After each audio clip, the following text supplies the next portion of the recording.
Una kitang nasilayan sa loob ng simbahan. Sa pagsasanay sa koro, oras ko'y nilaan.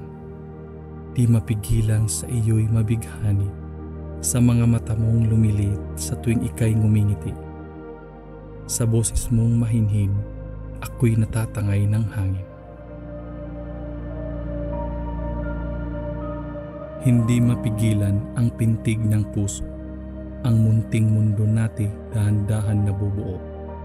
Mga damdamin ay mabilis na hulog, dalawang pusong naging isa ang tunog.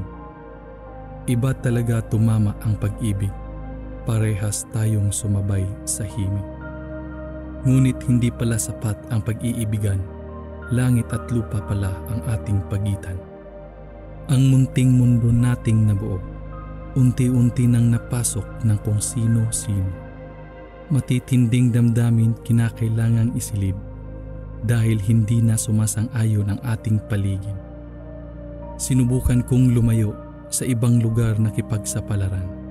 Nagpursigi sa kagustuhang may mapatunayan, ngunit hindi ganun gumalaw ang kapalaran.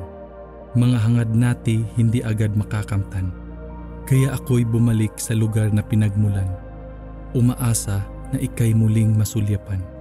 At sa muli nating pagtatagpo, nabatid ko ang kalma, inalis ang takot sa pusong nagpahinga. Sa pangalawang pagkakataon, mas handa nang sumugal, tatayaan ko to ng may kasamang dasal.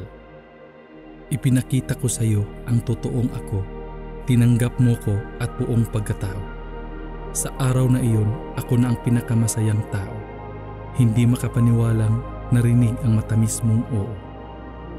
Mas nagsikap na abutin ang naudlot na pangarap dahil ikaw lang ang gusto kong makasama sa hinaharap. Hindi man naging madali ang binigay ng tadhana, iindahin hanggang ako'y maging handa. Ikaw na sumugal at hindi bumitaw. Ikaw na aking angkla laban sa mga along humahataw. Ikaw na kahit malayo ay dinig ang hiyaw. Ang sigaw ng damdamin ang nangingibabaw. At ako na hindi nagpatalo. Ako na hinulma ng mundo para maging karapat-dapat para sa iyo. Ako na kahit saan pa dinala ng mga paa, laging bumabalik kung saan una kang nakita. Sa simbahan, ika'y unang nasulyapan, naging simula ng damdaming hindi napigilan. Ipinaglaban kahit ano pa ang humadlang. Sa parehong simbahan din pala kita papakasalan.